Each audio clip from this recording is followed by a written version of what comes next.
Today, I'm going to be attempting to answer your questions. So people who sent in questions, thank you for those. Before we jump into the answers to those questions, I want to do a quick reminder of, while we've been looking at this one verse in Scripture, Romans 12, verse 18, if it's possible, as far as it depends on you, live at peace with everyone, the Bible has a lot to say about this topic. There's a lot there.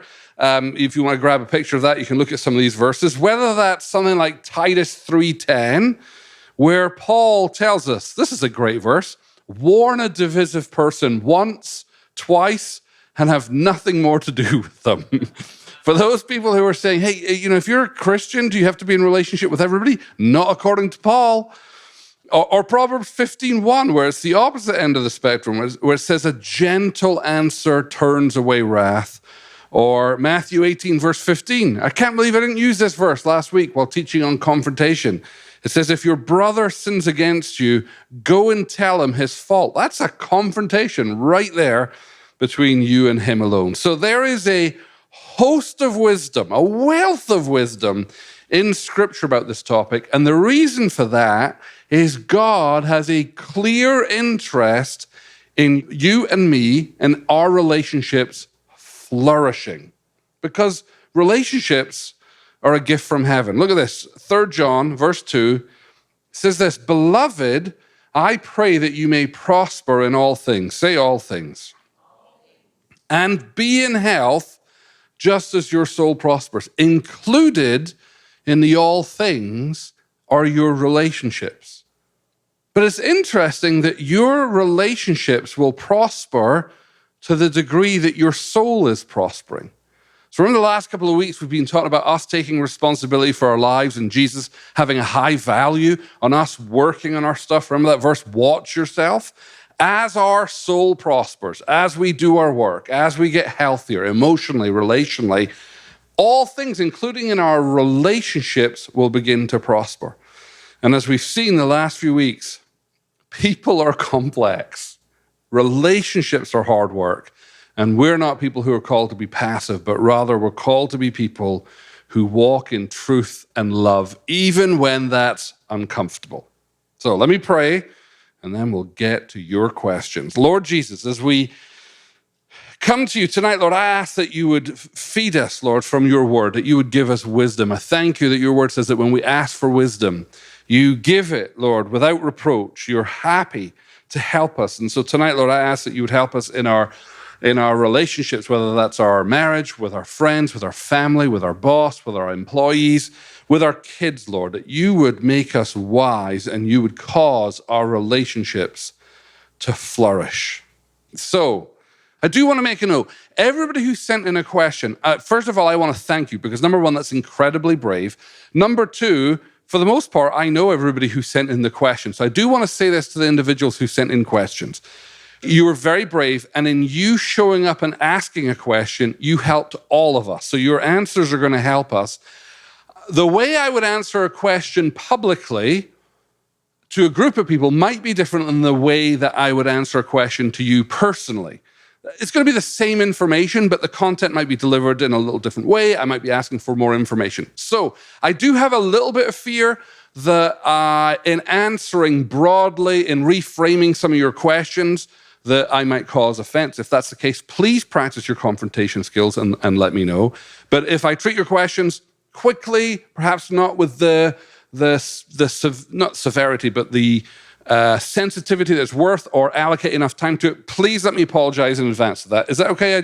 I realize you're being very brave in sharing something with us. All right.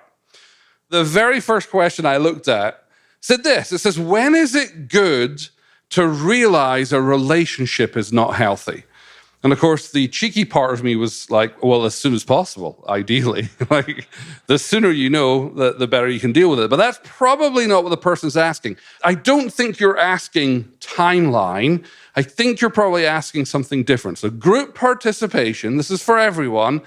How many of you, by show of hands, have been in a relationship with someone and then it turned out that they weren't perhaps the person you thought they were at the beginning of the relationship?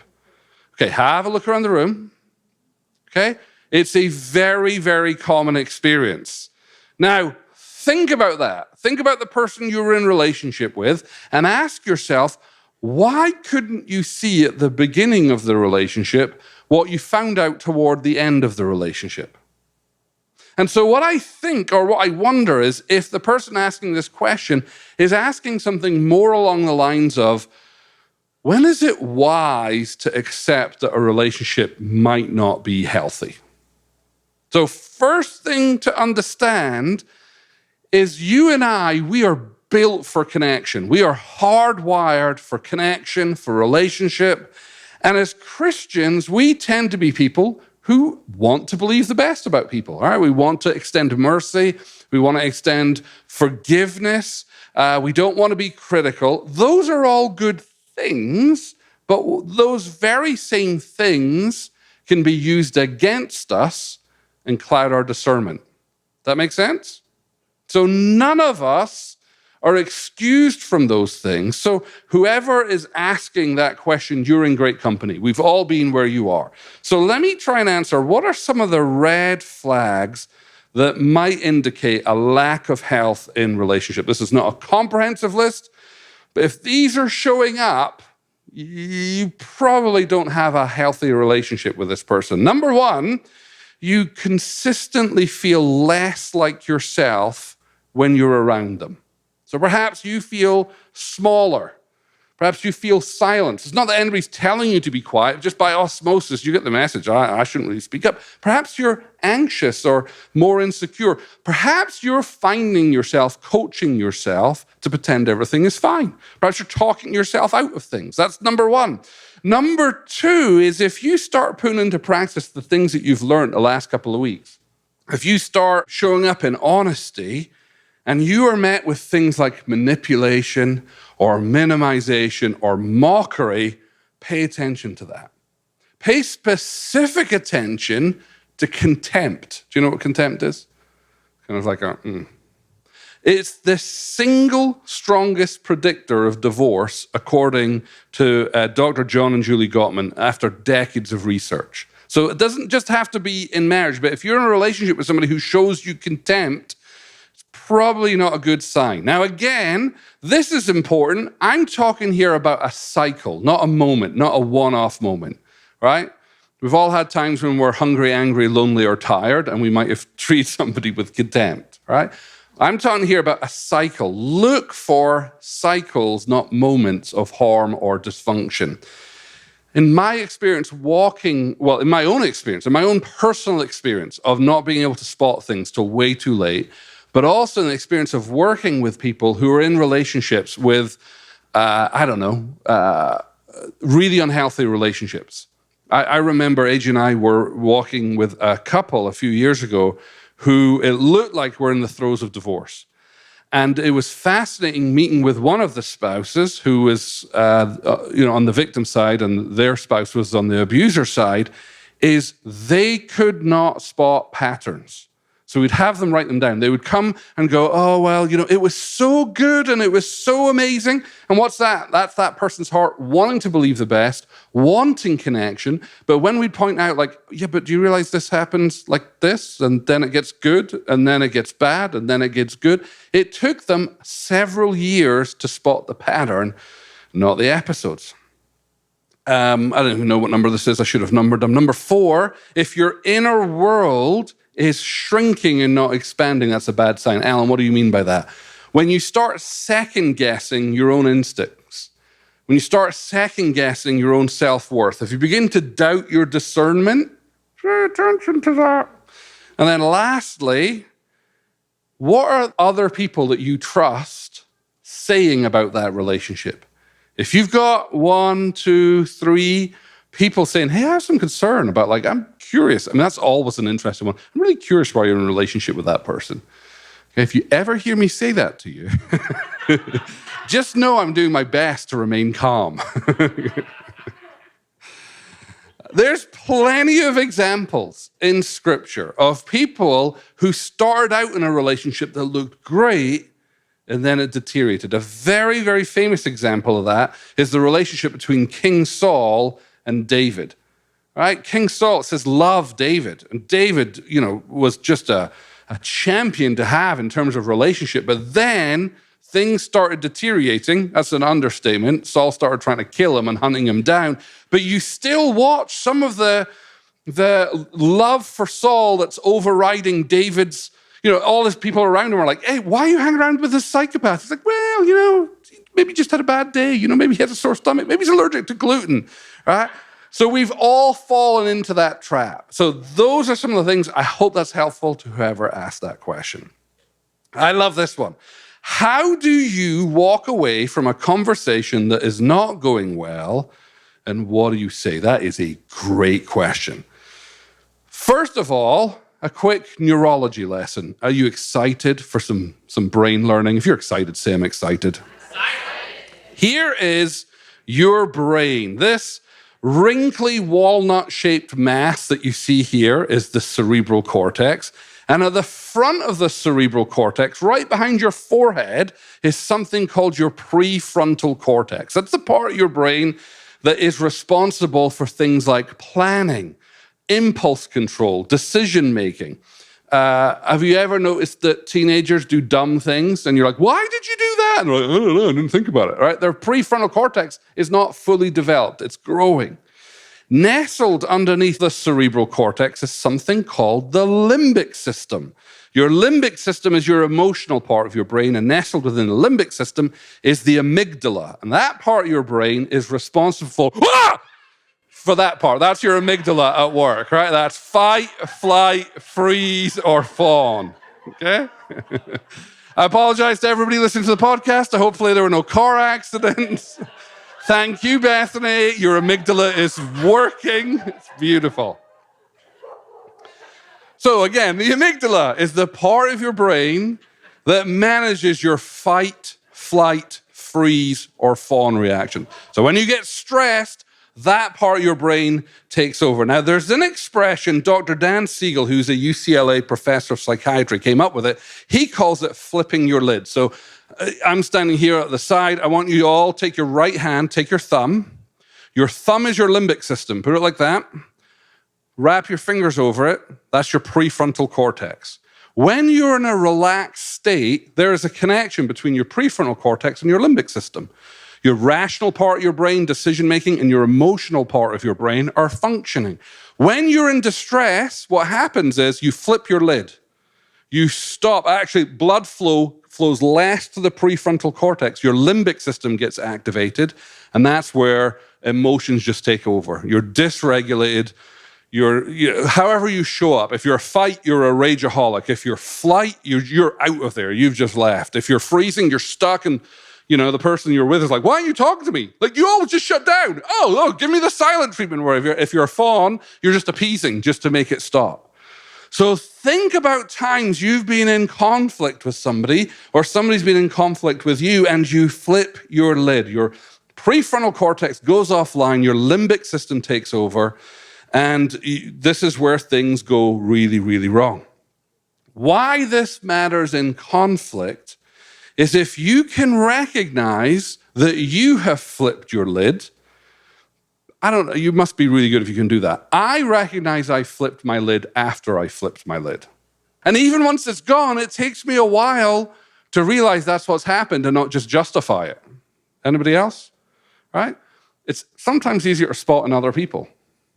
So if you're in a conversation with somebody, you see them shutting down, a lot of the stuff that we've been teaching you won't work because their brain is dysregulated. You cannot resolve conflict rationally when your rational brain is offline.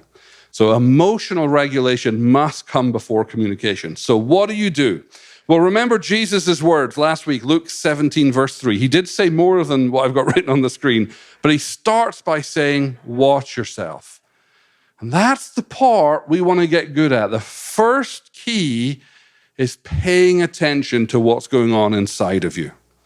My therapist told me that he had a colleague who, when he did marriage counseling, he'd wire up the husband and the wife to heart rate monitors. And when either of their heart rate monitors would go above a certain beats per minute, the session was over. Because he's like, you're wasting your money and you're wasting my time. So I'm not suggesting you watch your Apple Watch to see what's going on, but just pay attention to yourself. If you're aware you're becoming dysregulated, if you're aware you're getting irritable, if you hear the other person cutting you off, not being charitable in what you're saying, now is a great time to take a break. So pay attention to yourself, first of all, but also if you're aware. AJ usually notices me getting dysregulated before I notice I'm getting dysregulated. I'm usually good at noticing I've become dysregulated because she's no longer in the room. So practically, how to walk away when things are heated. Number one, watch what's going on inside of you. Number two, this is the stuff to learn before, because all of this stuff will go out of your prefrontal cortex, right? You're not going to remember it in the moment. But now if you can coach yourself, if you can teach yourself, it's okay to take a break. Little things that you can say. Here's what not to say. Like if you want World War III, here's what you say. I can tell that you're getting too overwhelmed, so why don't we take a break before you say something you regret? Okay? You just may as well put boxing gloves on and punch them in the face at that point, right? It's going to be less painful. So talk about yourself. I care about you and this conversation, but I can feel myself reacting more than responding. I need a break to process. Now, I'm going to warn you right now, they'll probably still react. Because if you're at a point where you need to walk away, it could be that they're already there or you're already there. And now what's happening is the brain just wants stimulus. So depending on what kind of family you were raised in, like I was raised in a family that loved to fight. And by fight, I don't mean fisticuffs. That was AJ's family. In my family, it was we'd wage war against each other with words.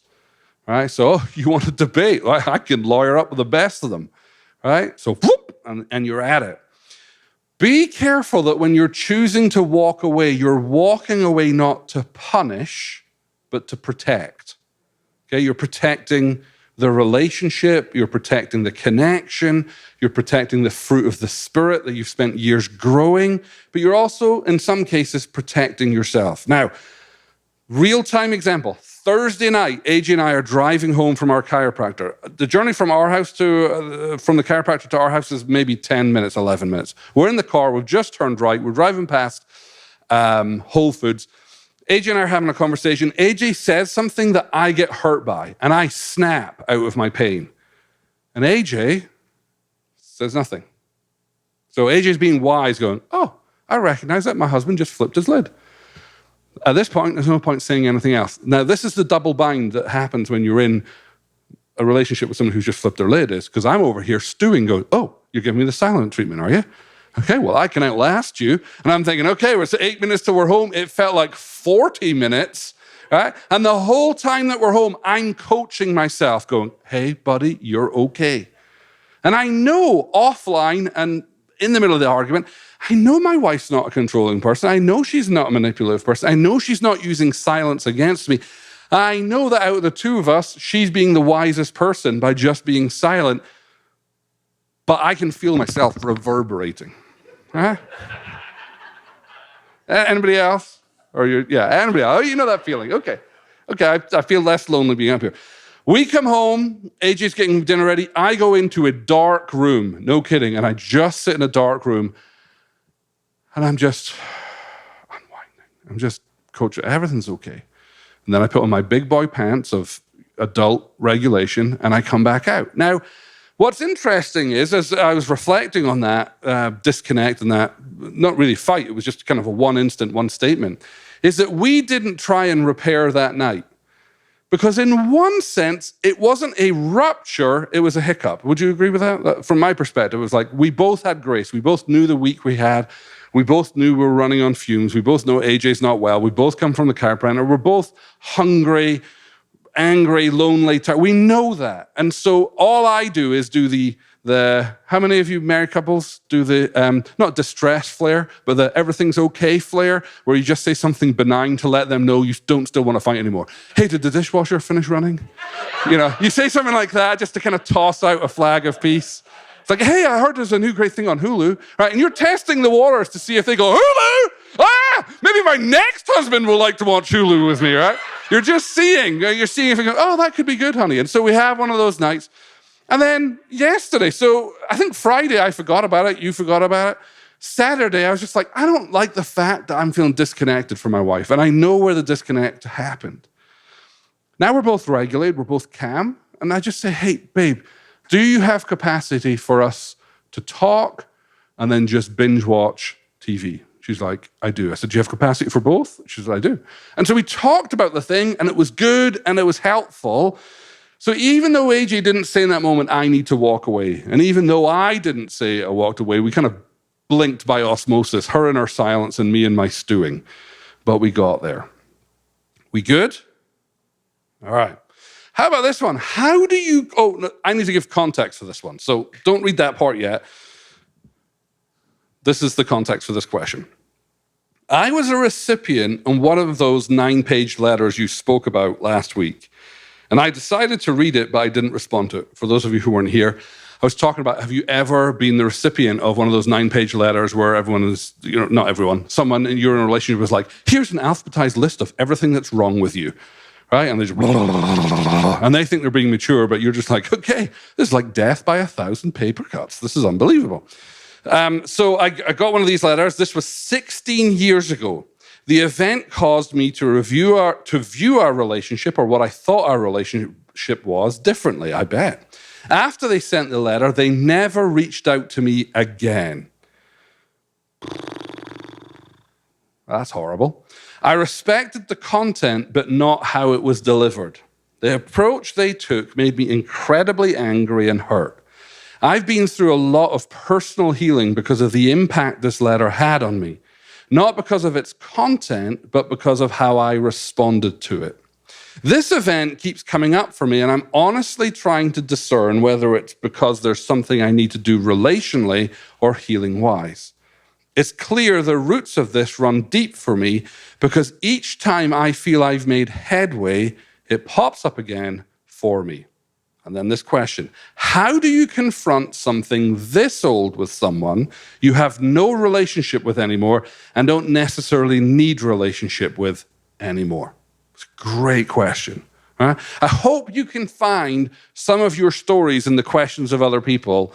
Like, wow, what do I do in that situation? So a couple of guiding principles, especially from the question that you asked me.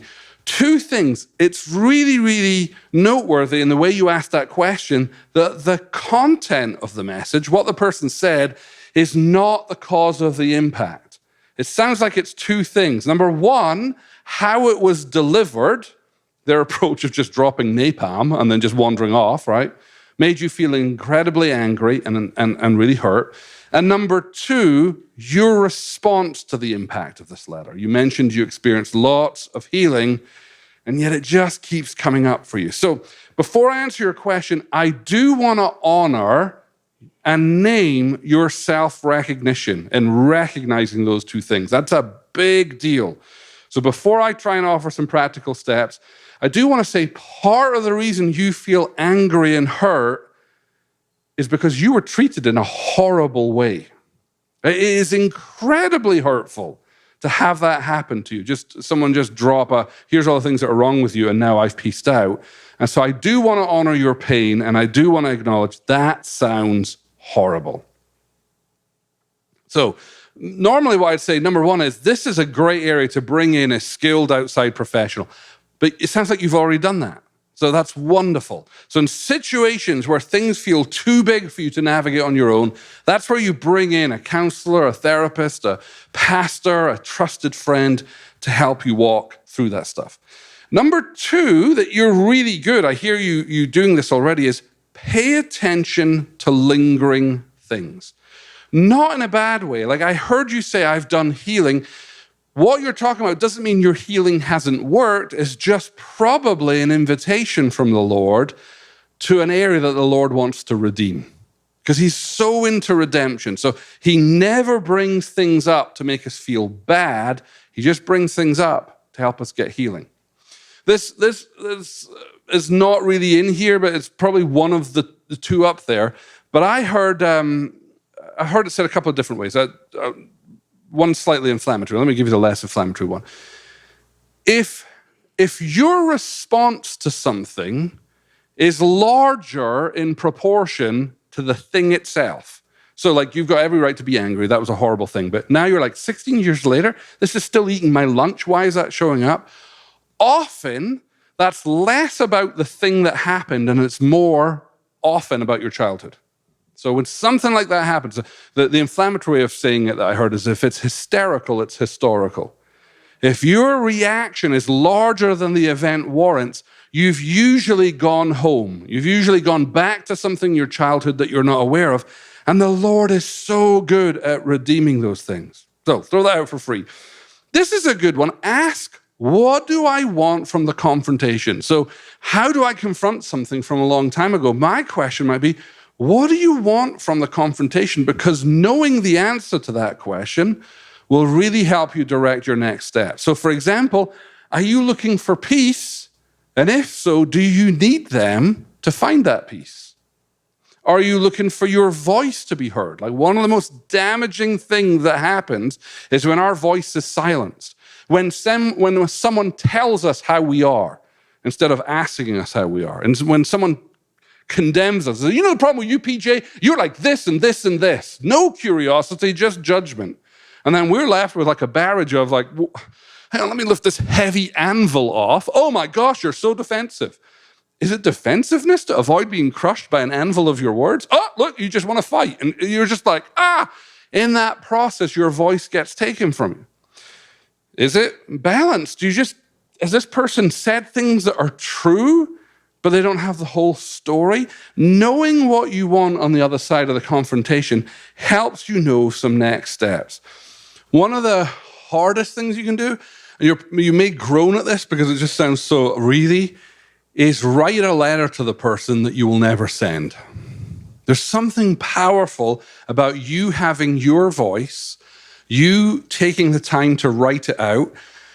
I don't want to stress this point, but there is something beautiful. Thank you, son. There is something beautiful about handwriting. There's something about the brain chemistry between your head and your hand. Now, I'm never going to do that because I type everything, and if I wrote it with my hand, I'd never be able to read it. But writing a letter captures your voice. One of the other things that I found really, really helpful is if you can find a way to write your story surrounding that. So maybe you don't want to write a letter to them, but maybe you want to tell your story to other people. And so I found incredible redemption for things like this topic in things like group therapy. But you don't have to go to group therapy. You could find a trusted friend and say, could I read you a narrative description of this event? And if you need help scaffolding that, send me an email. I have a prompt that might help you in that. And so your next steps will depend largely what you want to get out from that. All right, another big one. Whew. How do I have honest communication with my parents? Let me read you the context for this, and then we'll jump in. My parents, now in their late 60s and early 70s, are facing separation and possible divorce. I'm 40, and while I mostly hear my mom's side, since my dad has never shared personally with me, it appears he's making choices that are harming her. Her Christian counselor has said she has biblical grounds for divorce. And I'm asking God and wondering what my role is as far as confrontation goes with my dad. How do I operate in honest communication with him? Is it my role to recognize and speak to him about the reality of their situation and how it affects our children, their grandkids? I realize this is wildly complex, but I don't want to miss the opportunity to both honor my parents and grow as a follower of Jesus, even in hard stuff like this. I mean, that is a hard situation. Right? You can feel the kind of the weight of that in the room. So first of all, to the person who sent this in, I'm really sorry that you're facing this. You named it very, very well. It is wildly complex. It's incredibly hurtful, and really well done on attempting to find clarity in the midst of this confusion. Because you asked two questions there, like how do I have honest communication with my parents and is it my role to speak to my parents about their situation, let me try and answer the easier question, which you asked first of all, which is how do I have honest communication with my parents? Again, you don't want to be a smart aleck in this point because it seems like it's a really easy question to answer. But in your question, you gave me context. You said this: my dad does not share any personal issues or conflicts with me and hasn't since I was a child. That tells me you're attempting to wander into uncharted territory, which is scary for any of us. So not only are you trying to learn a new skill, you're not even sure if you're allowed to, because from what you've shared, it sounds like your dad has set a culture of don't talk about things, don't feel things, don't say what you see, don't say what you think, la, la, la, la, everything's fine. So of course, that's an extra layer of trepidation. Sometimes when we go against our family norms, it can feel morally wrong. Have you ever experienced that? Like if you've grown up in a dysfunctional family, the rule is it's loyalty to the family over telling the truth. And so if you start telling the truth, you're the black sheep of the family, and I can't believe you did that after all we've done for you. How dare you? Right? And you're just like, ah. So there's also the teaching of Jesus that we talked about last week about not casting your pearls before swine, as in don't give precious, sacred things to people who won't value and will just trample them. But what I want to point to and really honor and name is that even with this background that you told me about your childhood of, hey, we don't talk about things, you have passion to do so, and that's actually the very definition of courage. And probably in doing so, you're going to create a new normal for your kids, so well done. Okay. I'm just realizing that this is not the easier question. Let's have a go at the other question, and then I can come back to this one. All right. Is it my role to speak to my parents about their situation? There's so many things in this question to untangle before we can answer it. So you've got something called parental inversion. That's when we start, or a child starts parenting their parents, which is typically a big no-no. But for those of us old enough with elderly parents, we realize that happens anyway and is a natural course of living. And, if I think about it, parental inversion is when a child parents a parent. In this case, you're an adult, you're a 40-year-old person. You've also got triangling, normally something you want to avoid because you are not responsible for your parents' choices. But on the other hand, as you rightly point out, you're a stakeholder in this conversation because not only are you their child, but you're also the parent of their grandchildren, and their choices are going to affect you and them. And then you're also aware, because of how you said it, that you're only aware of half of the picture. But even with the part you have, you can recognize moral and spiritual infractions taking place. So whenever we're stuck, we look at the Bible. Exodus 20, verse 12. I've got 4 verses for you to help us in our conversation. Number 1, honor your father and mother. Number 2, 1 Timothy chapter 5, verse 1 says, do not rebuke an older man harshly, but exhort him as if you were your father. If we put these 2 verses together, we might have a way forward. Number 1, when it says honor your father and mother, it's important to know that honor doesn't mean stay quiet. Doesn't mean silence. It doesn't mean don't tell the truth. And when Paul wrote to Timothy, he didn't say don't rebuke an older man. He just said don't do it harshly. So the biblical instruction in these 2 verses is you can show honor by speaking truth with humility, even when it's hard or not welcomed. You're not dishonoring your father by naming harmful behavior. You're loving him enough to confront with clarity and with grace. That makes sense? It's really fascinating what's going on in the room right now. Is everybody okay? Does everybody need to take a sip of... Anyone need a cigarette to just calm their...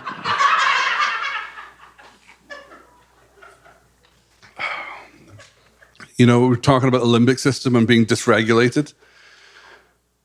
I remember one time I was looking through the pantry and the Holy Spirit said to me, are you hungry or are you lonely? And I was like, my feelings taste delicious. All right.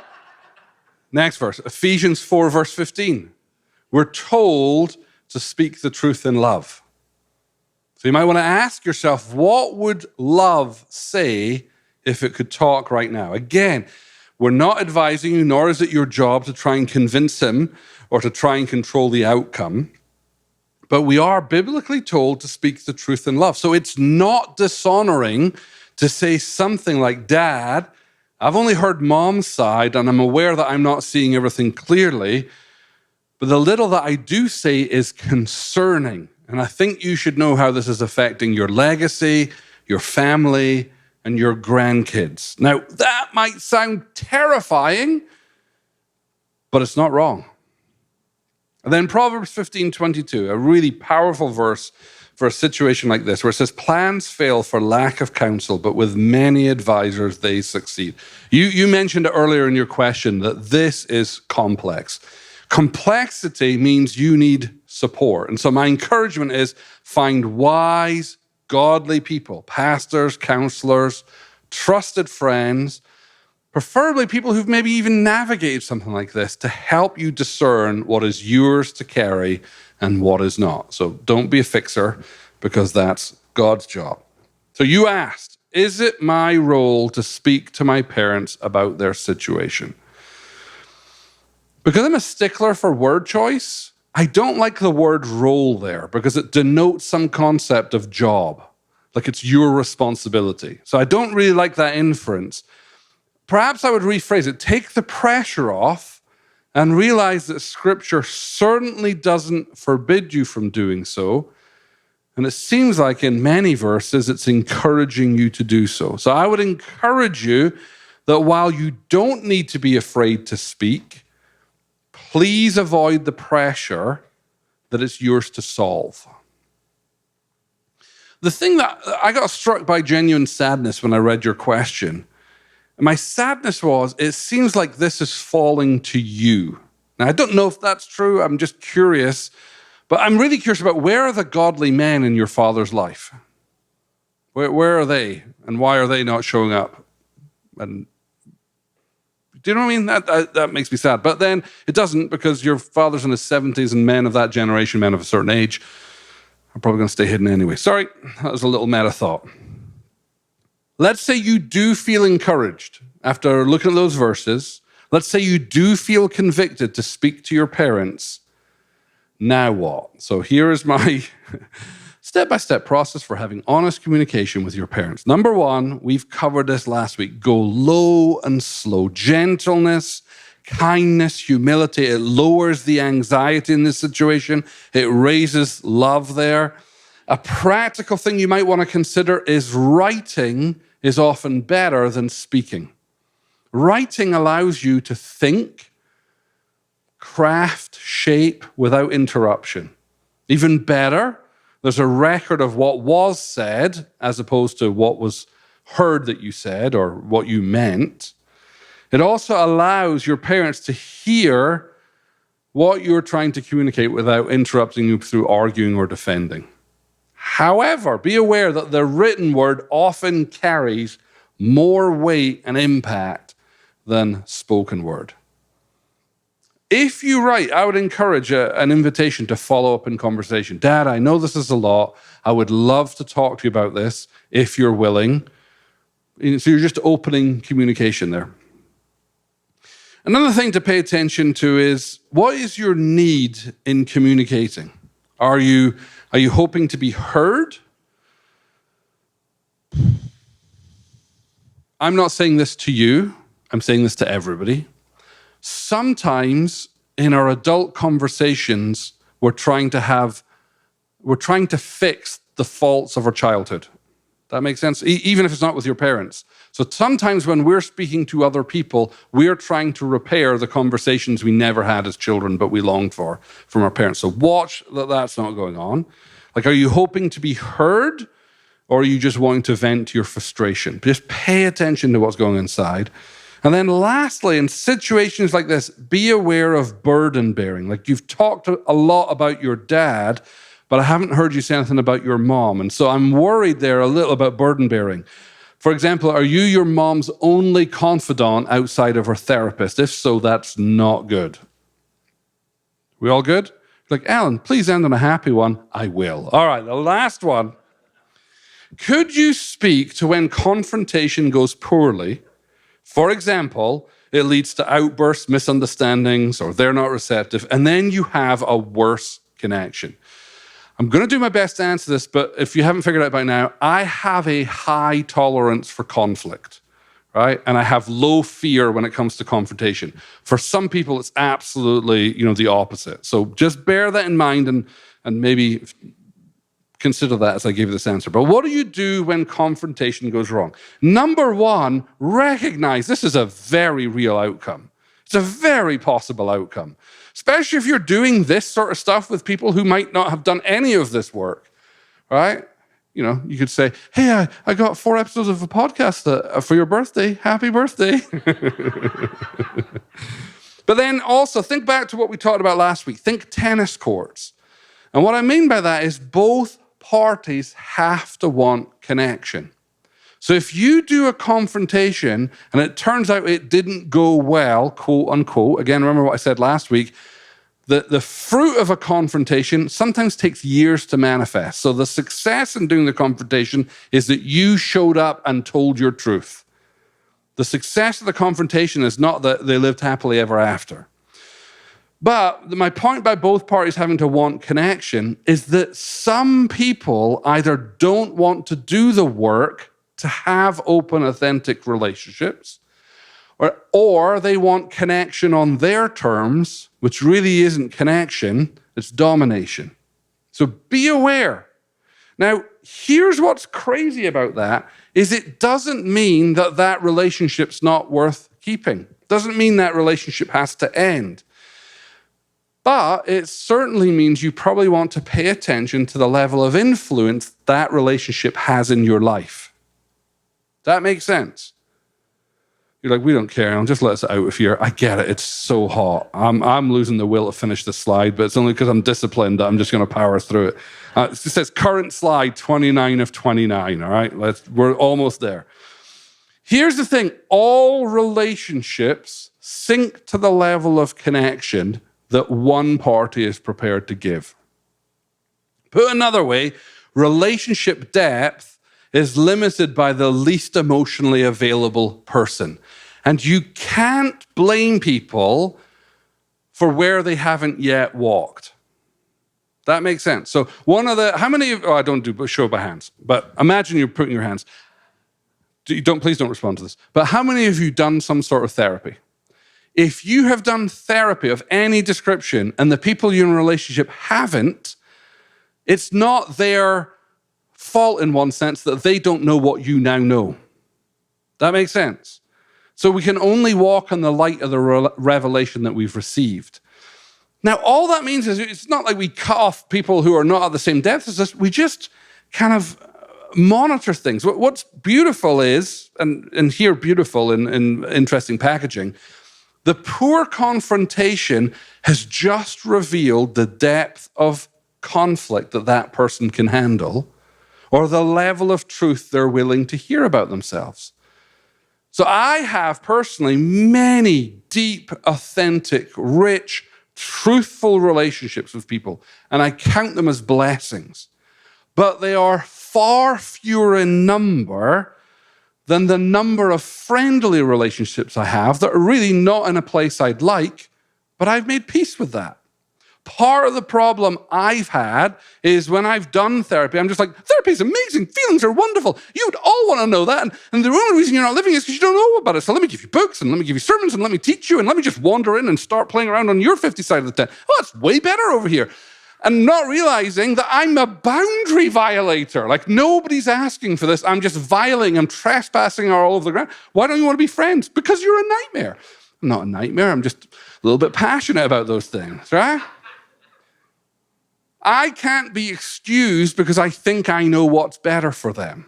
So all I do and all I've done is I've learned to adjust the level of intention, effort, or energy I put into those relationships. Those relationships are still valuable to me, but I want to be a good steward of my relationships. So I do relationship audits, like what needs to be turned up, what needs to be turned down.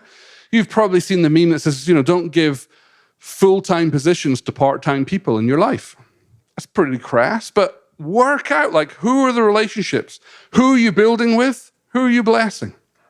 Who do you like hanging out with for a slice of pizza now and then? And who are you doing life with? And you've wrestled through things like grief and loss and betrayal. Those are very different relationships, but both equally as valuable. You good? So am I. Hey, Jones, tag, you're it. Come on up.